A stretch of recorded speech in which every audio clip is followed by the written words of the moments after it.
cultura suele ser esa escuela que nutre el talento y que luego a través de sutiles pinceladas nos transporta a mundos que no conocíamos. Cristian Bendayán lo sabe bien. Pintor, curador y gestor cultural, plasma en cada uno de sus lienzos la magia de la cultura amazónica. Artista de formación autodidacta, ha logrado ser el máximo exponente del arte amazónico con el retrato de una exuberancia tropical, tensiones religiosas y novedosas alternativas. Ha renunciado a lo tradicional y ha llevado a un verde territorio a aventurarse a la magia del color.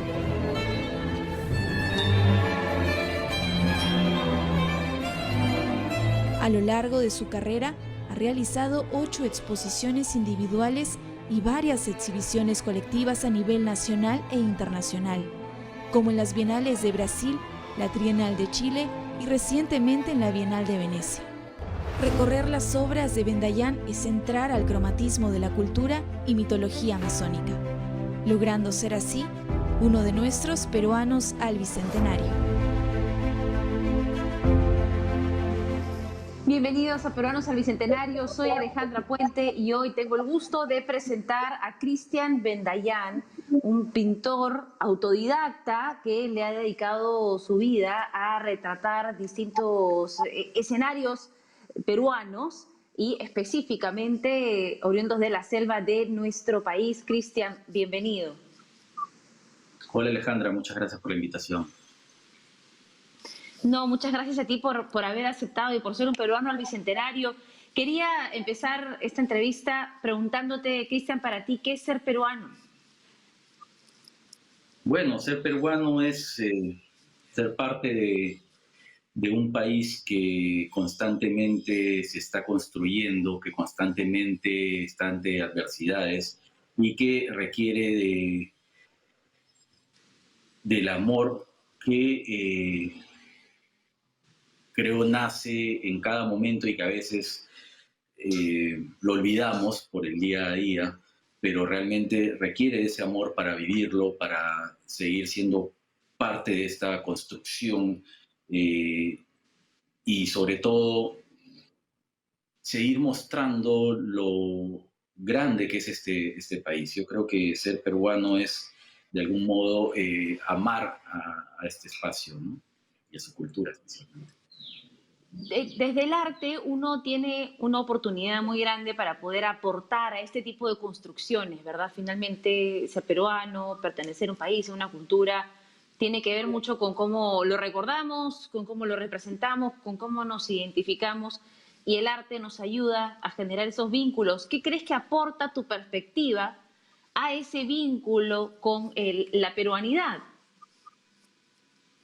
Yo creo que mi trabajo hace muchos años está centrado en mostrar lo que es el territorio amazónico, su cultura, su gente, sus valores, su historia. Y creo que al ver el país en su totalidad, teniendo en cuenta este espacio tan importante, pero muchas veces no lo hemos tenido en cuenta, pues se enriquece la perspectiva de lo que es el Perú, ¿no? Creo que la Amazonía, siendo la región más diversa culturalmente, tiene muchísimo que aportar y especialmente tiene mucho que darnos para entender nuestra naturaleza humana. El arte ayuda a comprender estos saberes, ya que son formas, el arte es una forma de expresión, de comunicación, que lleva mucho más que palabras y lleva mucho más que ideas.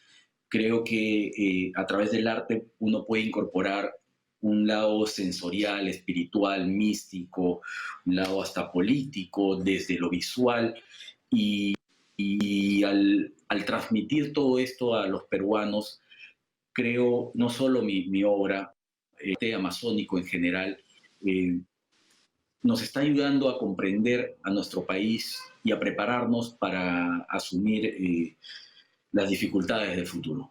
Y el arte, por ejemplo, en los últimos años está ayudando muchísimo a hablar de estas experiencias y de estas perspectivas. Así es, y de conectar con esta otra manera de ver la vida, menos material, menos inmediata tal vez, y más colaborativa, más de otro tipo de conexión a niveles tal vez incluso espirituales. ¿De dónde nace este interés por la Amazonía? Me atrevo a decir de tu infancia, porque tienes pues una parte de tu historia vinculada, ¿no? En tu desarrollo temprano a Iquitos específicamente.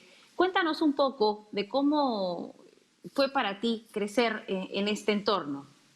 Yo nací en Iquitos, en la misma ciudad, y he vivido en diferentes momentos en la ciudad de Iquitos, ¿no?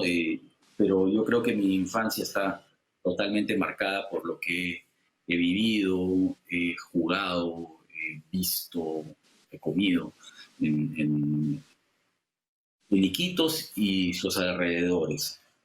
Ahora recuerdo eh, una infancia llena de amigos, y no solo amigos de mi edad, amigos de mis padres, que salíamos mucho al campo, que habían fiestas familiares donde participaban orquestas de cumbia del momento, o sea, viajaban a Iquitos bandas como Juaneco y su combo, recuerdo la orquesta de Carlos Pickling, recuerdo conciertos de los Wemblers de Iquitos, creadores de la cumbia psicodélica amazónica, que ahora pues ha tomado una nueva vida, ¿no? Un nuevo impulso.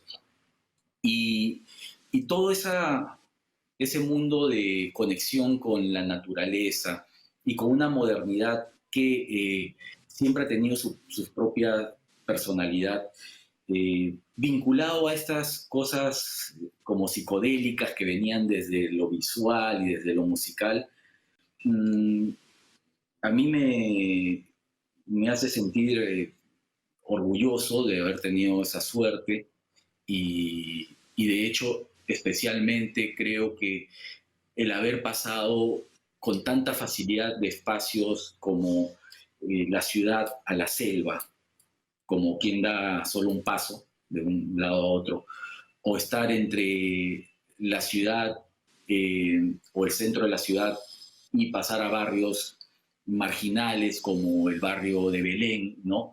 Eh, y esa mezcla de clases sociales en las que todos nos sentíamos iguales, creo que ha sido una experiencia que a mí me ha permitido conocer diversas dinámicas, sensaciones, formas en que la gente asume sus luchas, sus propias luchas. Y de hecho, mi obra tiene mucho que ver con eso y tiene que ver con la añoranza por ese lugar de límites, ¿no? De ese lugar de límites entre lo muy real, muy crudo, muy trágico, con la celebración, lo mágico, lo fantástico, lo mítico. Eh, Iquitos aún sigue siendo eso, pero cada vez me cuesta más conectarme, darme mi tiempo para estar en ese espacio, ¿no? ¿Tu familia, hay alguien que sea de Iquitos? ¿Cómo llegaron a establecerse ahí? ¿Tus padres? ¿De dónde son? Bueno, mis padres son de Iquitos. De hecho, la familia de mi padre, el abuelo de mi padre, llega en todo este movimiento migratorio que se genera por el boom del caucho. Mi abuelo llega a Iquitos, pero ya en un periodo tardío de la explotación y el comercio del caucho. Mi familia se establece, o sea, mi abuelo se establece en Iquitos, y ya mis padres se conocen en la universidad, cuando la Universidad Nacional de la Amazonía Peruana comienza a funcionar. Ellos pertenecen a la primera promoción de la UNAP. Ambos estudian educación y luego mi padre se especializa en antropología y hace una maestría en Estados Unidos, por lo cual ya salimos, nos vamos para Estados Unidos por un par de años. Mi padre empieza a tener una vida más activa en la política y eh, empiezo a vivir un espacio donde de pronto hay eh, mucha presencia de políticos, ¿no? Movimiento. Incluso, sí, sí, mucho movimiento y presencia de políticos, ¿no? Tengo la oportunidad de ver a lo largo de mi vida, visitar mi casa a diferentes personajes muy importantes de la historia peruana, ¿no?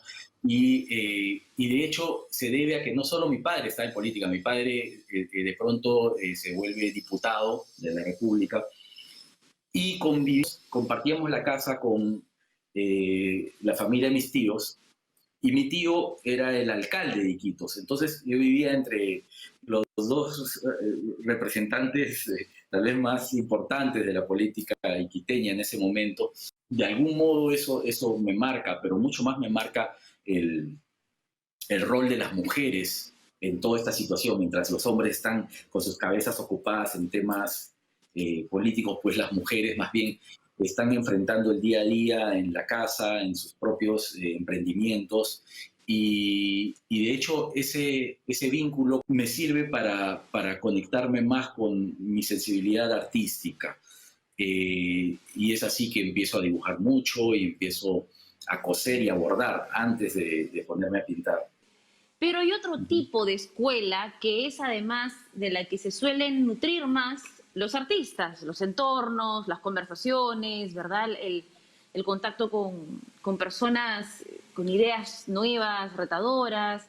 De qué manera influyó este círculo, crees tú, en tu formación o en tu manera de ver las cosas? Cuando llegué a Lima y empecé a estudiar y a vincularme con el circuito oficial, ¿no? Primero con los compañeros de escuelas, eh, empecé a ver que todo aquello que yo consideraba importante pues era absolutamente desconocido aquí y que no estaba ni siquiera el artista más importante del siglo XX de la Amazonía, que es Calvo de Araujo, ni siquiera él estaba incluido en los libros ni en los museos en Lima.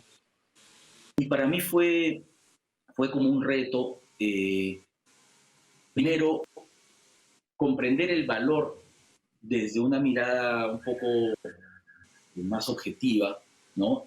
Del trabajo, del aporte de todos estos creadores de la Amazonía. Y luego intentar poner en valor todo este trabajo a través de su influencia en mi obra y a través de mi trabajo curatorial, de gestión, que en los últimos años me ha permitido eh, desarrollar varios proyectos, exposiciones, libros sobre el trabajo de estos artistas, de estos poetas, escritores, músicos, fotógrafos. El verlos trabajar, el verlos eh, tan apasionados en su obra, de una realidad tan compleja como la iquiteña, donde no existe ningún tipo de política cultural que apoye esta producción, donde no existe prácticamente un mercado significativo para el arte, también me impulsa y me motiva a seguir trabajando y a valorar lo que he podido lograr con esfuerzo, ¿no? Claro. Tenemos que hacer una pausa, Cristian, pero al volver me gustaría regresar a esos momentos y los espacios, ¿verdad?, que se te abrieron y te abrieron a ti la oportunidad de expresarte a través del arte. Ya regresamos.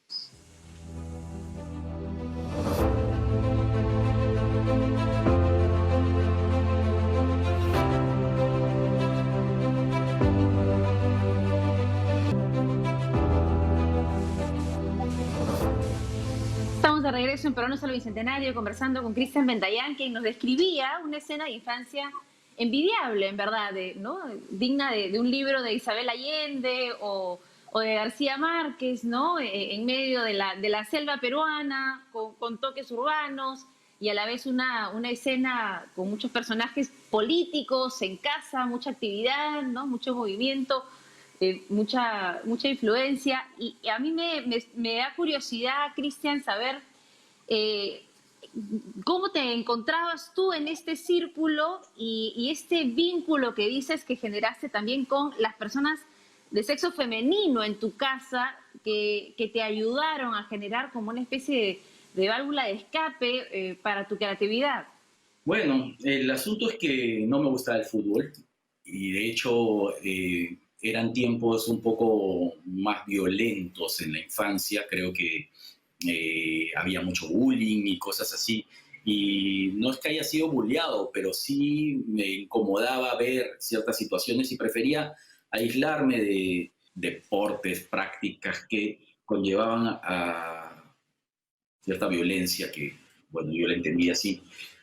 Y me refugiaba más bien en el juego con muñecos y después con muñecas, ya que mi hermana, mis primas tenían muñecas y yo estaba fascinado con todo el mundo que se creaba en torno a las muñecas, que eran las casas, sus autos, sus vestidos, y era algo que para mí eran productos artísticos, eran productos creativos. Y empecé a hacer casas para muñecas, a coser vestidos, bordados. Y mi madre tuvo el gran acierto para mí de meterme en clases de costura y en clases de fabricación de peluches. Y que eso a mí me ayudó mucho, pues empezaba a desarrollar un trabajo más fino con las manos. Y me ayudó mucho que mi madre nunca fue de esta idea clásica de que el hombre debería dedicarse a ciertas cosas y no a jugar con muñecas, por ejemplo. Y me ayudó mucho a que su sensibilidad por la música, por el cuidado de las flores, de las plantas, la compartiera conmigo. Yo Pero de no te hecho impartió esos considero que prejuicios que tiene muchas veces la sociedad en torno a los roles no, y lo que así es, tienen que hacer los niños, y si no juegas fútbol, entonces estás mal. así es, ¿no? Y bueno, y era una cosa que mi madre después me contó ya siendo grande, que mi abuela, por ejemplo, se preocupaba mucho y decía, oye, ¿cómo vas a estar inculcando a tu hijo que está haciendo vestidos de muñecas? Y creo que mi madre siempre me entendió como un artista y que entendía que todo esto era un proceso y que además ella iba a apoyar, impulsar cualquier decisión que yo tomara. Pero de pronto un día mi padre trajo una gama de óleos y allí cambió todo porque me di cuenta del potencial de la pintura como no lo había explorado antes. Antes había trabajado con acuarelas, con plumones.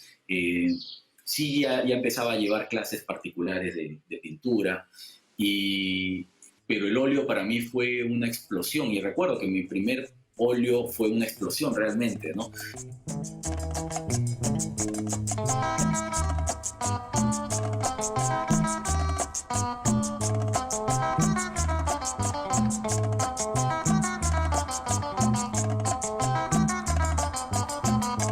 Luego ya el resto fue pintar y pintar. Me hicieron un estudio en el tercer piso de la casa donde ya yo me refugiaba y aprovechaba el pánico para esconderme de las visitas, que no era muy sociable. Cuando comencé a estudiar en diferentes escuelas ya en Lima, como en la Católica, en Bellas Artes y en Corriente Alterna, mi deseo por explorar ciertas cosas que me estaban enseñando en ese momento, me, o sea, por explorar nuevas cosas, y de pronto sentía que me estaban enseñando lo que ya había explorado durante muchos años, hicieron que me aleje de las escuelas, ¿no? Y tuve la suerte de tener un profesor que es un artista que admiro mucho y que es Carlos Enrique Polanco. Y de ahí le dije a Polanco que en verdad eh, había decidido irme a la selva y que ya no quería estudiar, pero que tenía mucho miedo de tomar esa decisión. Y fue él quien me impulsó a hacerlo. Me dijo, anda, hazlo nomás. O sea, cada uno aprende Claro, las cosas él a te su dio el manera, tal valor. vez. Sí, La religión sí, también está definitivamente. presente en mucha de tu obra, eh, tal vez a veces como contraste, ¿no? y a veces apalancándote un poco en ese misticismo y dándoselo a personajes no tan místicos, personajes un poco más mundanos en nuestra sociedad, ¿no? ¿Cómo influyó eso? O sea, ¿tú eres una persona católica o simplemente influyó en una etapa y luego lo dejaste? Cuéntanos un poco esa relación que tienes tú con la Iglesia Católica y con la espiritualidad. Bueno, no soy una persona católica, pero sí soy una persona formada en el catolicismo, con amigos sacerdotes, gente que admiro, mucha gente que admiro está muy vinculada a la iglesia y más que a la iglesia, a la religión, y que de hecho la religión tiene sus propias formas, y no creo que estén distanciadas de lo mundano, ¿no? Historias como la de Magdalena y como la de un montón de parajes de la Biblia, pues tienen que ver especialmente con los hombres y mujeres que sufren las consecuencias de una sociedad muy desigual. Mi pintura toma mucho de la composición religiosa, como te digo, es que me he formado básicamente en la iglesia como artista. Y de hecho la pintura peruana también tiene mucho de eso, ¿no? Basta pensar en la escuela cusqueña y creo que de algún modo mi obra lo que hace es recrear todo ese imaginario que se forma en mi cabeza de niño, eh, y que pasa luego por una especie de licuadora que mezcla mis experiencias de adolescente, de joven, ya de adulto y de adulto mayor ahora. Nos contabas que de niño tuviste algunos problemas, por ejemplo, para expresarte, para poder hablar, y eso a veces marca también, ¿no?, a una persona, a su carácter. ¿De qué manera crees que eso te marcó en la vida? Bueno, era burro, pues no podía hablar y mi madre, no sé si lo hacía para evitarse problemas, en vez de llamarnos por nuestros nombres, nos decía niño a los tres hombres y niña a mi hermana, y yo no podía decir eso y decía Nuno, y a mi hermana también le decía Nuno y me enseñaron que mi hermana en ese caso tendría que ser Nuna, no Nuno. Y hasta el día de hoy mi hermana la llamamos Nuna, todos sus amigos la llaman Nuna, y eso es resultado pues de mi dificultad para hablar. Pero sí, entonces ya me dedicaba mucho a dibujar, a garabatear. Tal vez eso ha hecho que considere que mi forma de expresarme tiene más que ver con lo visual que con las palabras mismas. Dice, tenemos que hacer una pausa en el programa y al volver vamos a hablar ya un poco más de tu proceso formativo y cómo te abriste, ¿verdad?, estas primeras puertas en el mundo del arte para poder llevar además estas imágenes tan ricas de la cultura amazónica a otros países. Ya volvemos.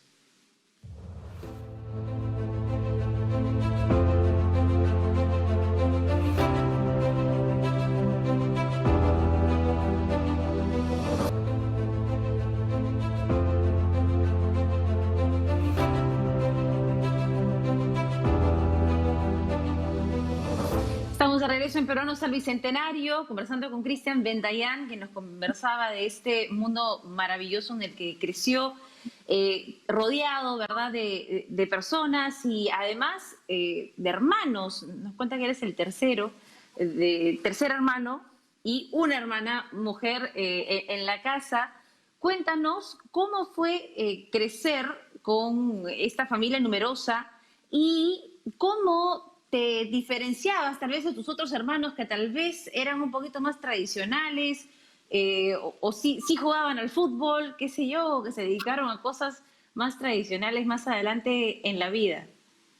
Bueno, creo que esperaban que naciera mujer y de hecho mis dos hermanos ya habían desarrollado una amistad, una complicidad entre ellos que tenía que ver mucho con los deportes y con otros juegos. Y como yo era más pequeño me dejaron mucho hacer mi vida en mi propio mundo, que era mi taller.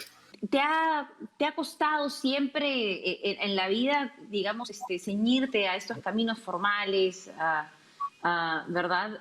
Digamos, predestinados, prehechos, construidos, ¿no? Para las personas. ¿Te ha costado, crees? No, no me ha costado. Cuando tuve que hacerlo, lo hice, ¿no? Por ejemplo, en algunos momentos de mi vida tuve que tener horarios. Cuando era director del Instituto Nacional de Cultura de Loreto, tenía que ir a las 7 de la mañana y asistir a ciertas reuniones muy formales. Eh,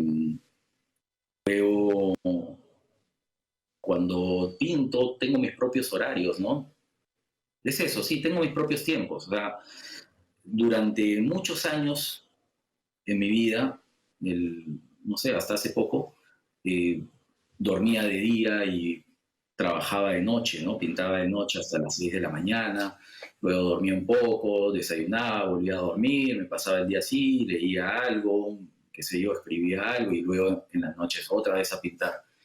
Tus estudios, digamos, han sido bastante esporádicos, ¿no? O sea, te interesabas por Bellas Artes, luego cambiabas de escuela, como buscando tal vez el camino correcto para poder expresar tu arte. Cuando presenté mis primeros portafolios a diferentes galerías, la primera pregunta era de qué escuela vienes, ¿no? Y si les decía que no venía pues de la Católica, era un poco más complicado. Y si les decía que tampoco venía de Bellas Artes, ya sería prácticamente imposible que acepten o que siquiera tuvieran ganas de abrir mi file, ¿no? Pero bueno, tuve la suerte de hacer una vida al margen de lo que era el circuito oficial, una carrera artística al margen de lo que fue el circuito oficial y empezar a exponer primero en Iquitos, en la Galería de la Alianza Francesa, esa es mi primera exposición, y luego en bares y cosas así. Y de pronto mi trabajo empezó a adquirir su propia personalidad y cuando decidí mostrarla en Lima, tuve la suerte de que algunos críticos de arte pues vean mi trabajo y apoyaron mi carrera también.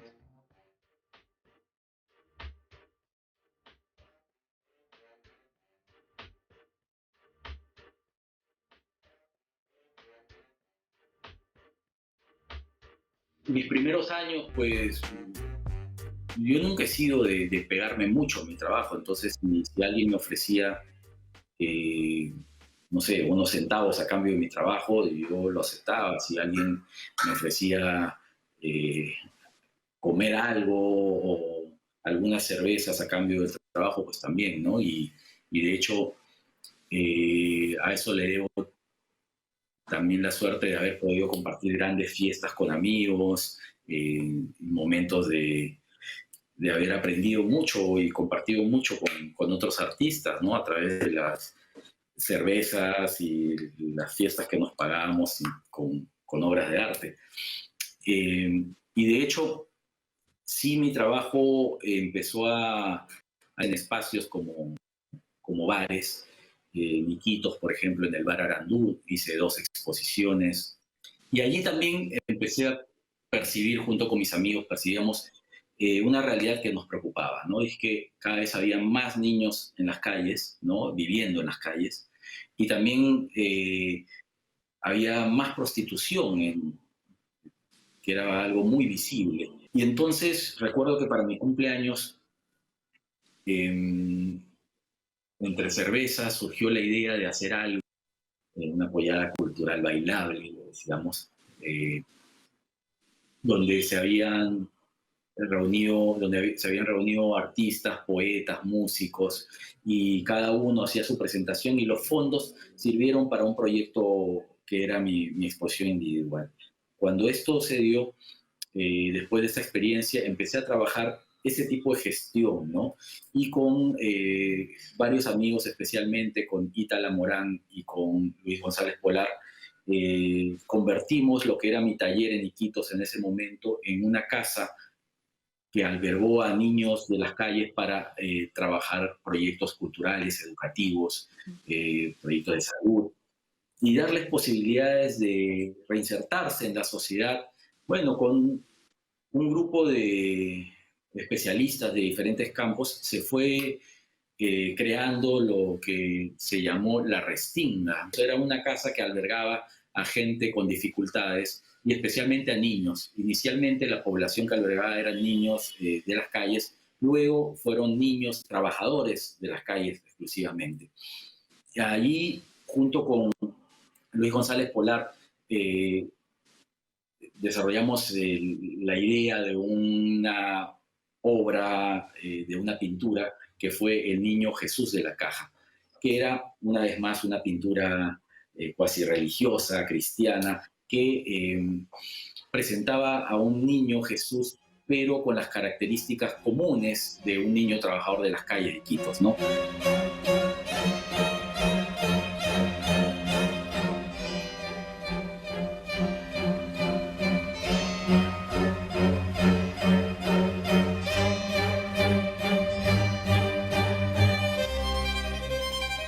Y así la Restinga existió por más de 20 años y se trabajó con cientos de niños, y yo tuve la suerte de trabajar algunos proyectos artísticos con ellos, y tengo la suerte actualmente de trabajar y de encontrarme en exposiciones, en festivales de arte, de cine, compartiendo proyectos con varios chicos artistas profesionales que salieron de la Restinga y que ahora pues tienen un reconocimiento muy merecido por su obra.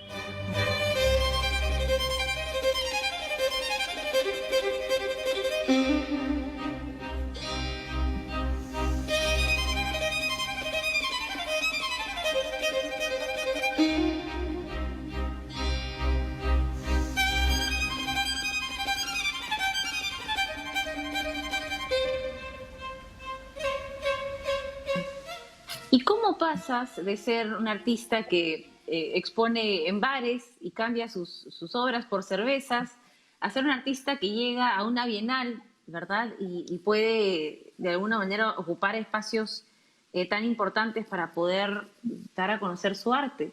Bueno, yo creo que con la ayuda de muchísima gente, primero, y luego con el mantenerme leal a mis malos hábitos, como no dormir por las noches y pasármela trabajando, tener muy presente las cosas que mi madre me enseñó sobre las plantas, las flores y la música, y tener muy presente mis recuerdos que tienen que ver con ese Iquitos maravilloso, ¿no? Y por el cual creo yo vale, y creo que lo sabe cada iquiteño, vale la pena seguir trabajando, seguir luchando.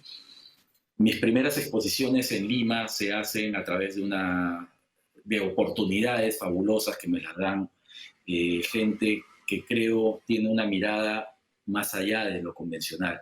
Miguel Rubio, director de Yuyachkani, me da la oportunidad del año 98 de pintar un mural en la fachada de Yuyachkani.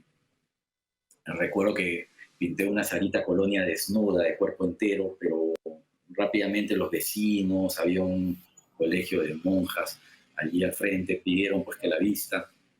No la vestí, pero creo que se veía un poco más fuerte la ropa que le puse. Y el tema es que mientras pintaba, pasó la curadora y profesora de arte, historiadora del arte, Mijaela Radulescu, y le interesó mi obra, quiso verla, le mostré algunas fotos, le llevé una pintura en esos días, y de pronto me invitó a ser parte de una muestra colectiva, e inmediatamente me propuso tener mi primera muestra individual dentro de la Universidad de San Marcos. Eso fue fabuloso, creo que a partir de ese encuentro con especialistas que estudiaban el arte en sí, todo cambió. Ya no era mi encuentro solo con artistas, sino con gente que estudiaba la historia del arte, que analizaba las obras con mucha profundidad.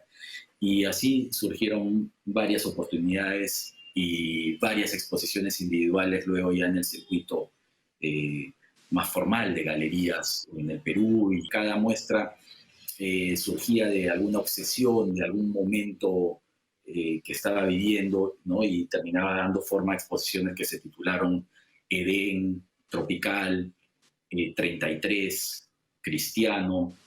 Creo que llegó rápido, pronto, el momento en que surgieron algunos premios y surgieron invitaciones a participar representando al Perú en diferentes bienales, ¿no?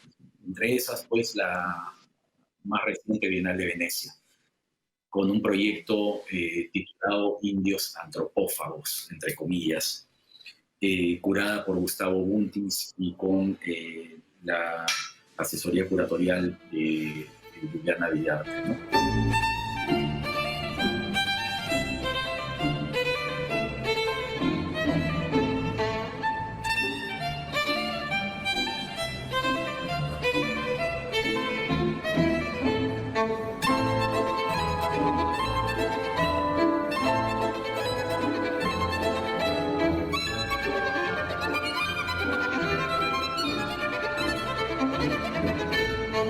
Dice, tenemos que hacer una pausa, pero al volver queremos precisamente hablar de esa terquedad y esa insistencia en los malos hábitos que te ha llevado pues a recolectar algunos éxitos para ver si nosotros también podemos aprender algo de eso y cosechar los propios. Volvemos.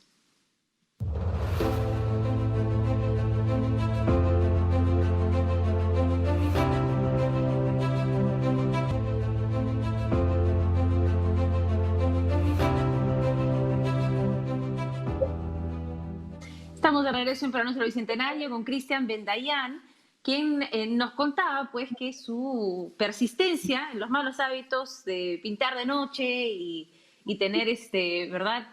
Inspiración en momentos que tal vez no son los habituales para las personas que tienen una vida de 9 a 5, lo han llevado pues a cosechar algunos éxitos en el ámbito del arte. ¿Crees, Cristian, que esta terquedad de seguir pintando a pesar de que las cosas se ponían difíciles es lo que te ha marcado, te ha diferenciado de otros colegas? ¿O qué podemos aprender nosotros de tu proceso en esto para poder imitar, ¿no? ¿Qué es lo que te mantenía pintando? Creo que los procesos en cada artista son distintos, ¿no? Y a la vez también muy similares en muchas cosas.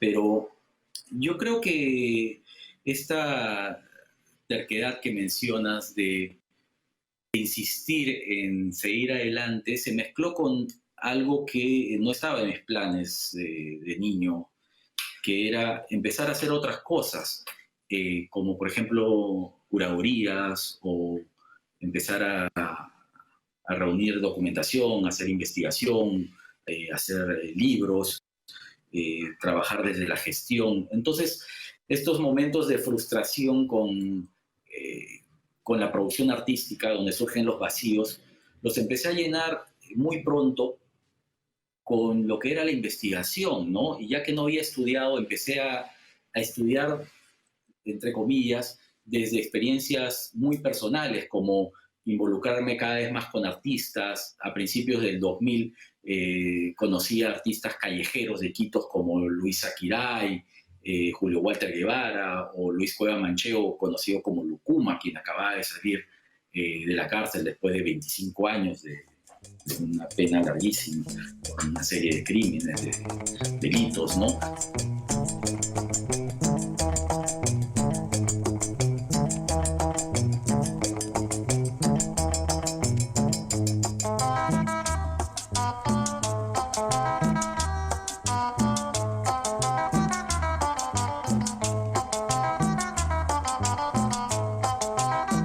Y así como él, empecé a a acercarme y a conocer el trabajo de otros artistas con los que también pinté y aprendí y empecé a incorporar su trabajo en el mío, ¿no? Recuerdo que en esos años abandoné por completo el óleo y empecé a trabajar con esmalte sintético, que es un material más industrial, de digamos, baja resolución, por llamarlo de alguna manera. Y así el encontrarme con otros artistas y ocupar mi tiempo, mis vacíos en esos encuentros, cada vez se fueron volviendo más comunes, ¿no? Y se convirtieron en curadurías, en investigaciones. Y creo que eso va a dar forma a proyectos como la exposición titulada El Paraíso del Diablo o mi exposición titulada De Espaldas, que tiene que ver con esta Amazonía que el resto del Perú pues no conoce, ¿no? O que el gobierno a lo largo de la historia pues da la espalda. Eh, pero finalmente surge la posibilidad de presentarme a la convocatoria para participar en el pabellón peruano de la Bienal de Venecia del 2019 y creo que todas estas ideas que habían estado en diferentes exposiciones se juntan en un solo proyecto que va a ser Indios Antropófagos. Indios Antropófagos no solo va a ser para mí una forma de hacer una exposición con todo lo aprendido, ¿no? Es decir, desde lo técnico, es una exposición que no es solo de pintura, es una exposición de cerámica, de archivo, de instalación, de fotografía, de collage. Eh, Creo que es también una muestra que reúne todas estas reflexiones sobre la manera en que se ha creado un imaginario en torno a la Amazonía y cómo nos hemos relacionado el resto de peruanos con esta región. Esta muestra pues nos invita a reflexionar sobre eso, sobre la forma en que se ha exotizado la Amazonía, se ha salvajizado al amazónico para seguir siendo explotado bajo el pretexto de que está siendo, diríamos, civilizado, está siendo domesticado Claro. para ser un buen peruano. Bueno, y de hecho fue tan potente esta exposición que ganó el mejor proyecto elegido por el jurado internacional que participó en la Bienal ese año. ¿Cómo te sentiste cuando se anunció, verdad, que esto, que ha sido además el trabajo de toda tu vida, terminara de alguna manera con este reconocimiento? Primero, muy contento porque me había encontrado entre los finalistas acá en el Perú con el trabajo de otros artistas y curadores que admiro muchísimo y que me parecen que tenían propuestas muy potentes, importantes, ¿no? Y creo que ha sido una suerte que se haya escogido mi trabajo. Luego estaba contento porque se abría una nueva posibilidad de trabajar por segunda vez en un proyecto grande con Gustavo Buntins. Y lo otro era la posibilidad de llevar un proyecto con una carga tan particular como el de la historia y la realidad amazónica de Perú a un espacio tan universal como la Bienal de Venecia, ¿no? Y creo que finalmente, después de toda la experiencia, lo más emocionante de haber participado en todo esto es haberme podido encontrar con miradas de otros artistas eh, de realidades tan diversas, pero finalmente bajo la misma motivación, ¿no? Sentirnos parte de todo un mismo mundo con las mismas preocupaciones y con las mismas ganas de hacer del arte una herramienta para generar reflexión, generar motivación, para cambiar, para buscar hacer las cosas de un modo distinto. Mencionabas también que una de las cosas más importantes que te pasó en tu vida fue ser padre. Cuéntanos por qué dices esto y qué ha cambiado o qué ha traído a tu vida, digamos, esta faceta que, que te ha impactado tanto.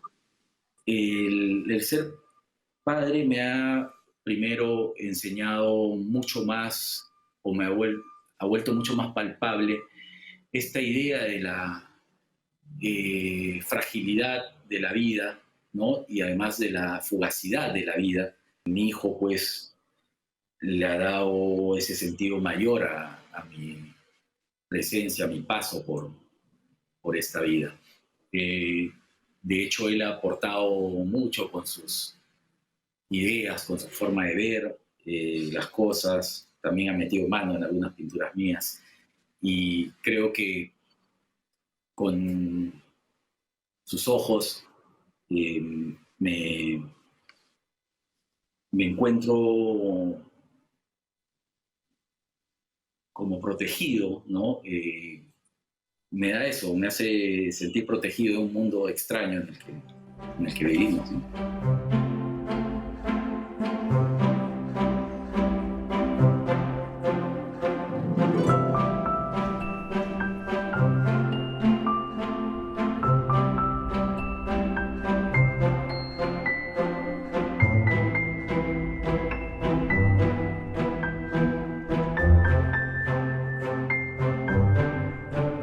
Cristian, ¿y con qué mensaje nos quisiera dejar a los peruanos que además estamos pasando por momentos de cambios muy, muy abruptos, donde seguramente muchos de nuestros valores se están confrontando, muchas de nuestras creencias, de las cosas que creíamos seguras, están cambiando? ¿Qué mensaje nos puedes dar a través de tu experiencia de vida para ayudarnos a continuar y seguir, ¿verdad?, esforzándonos todos los días por salir a dar lucha?